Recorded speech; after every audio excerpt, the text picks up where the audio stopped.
नमस्कार मंडळी, आज ना आपण आंबट गोड मस्तपैकी रायता बनवूया।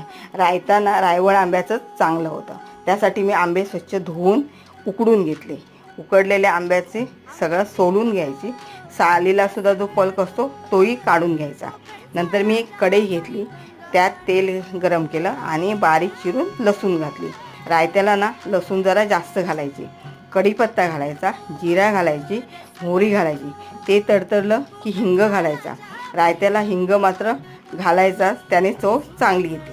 नंतर लाल तिखट घालायचं, हळद घालायची आणि आपण जे सोलून आंबे घेतले ते घालायचे आणि मस्त या मसाल्यात ना परतून घ्यायचं। नंतर थोडं गूळ घालायचं आणि चवीपुरतं किंचितसं मीठ घालायचं।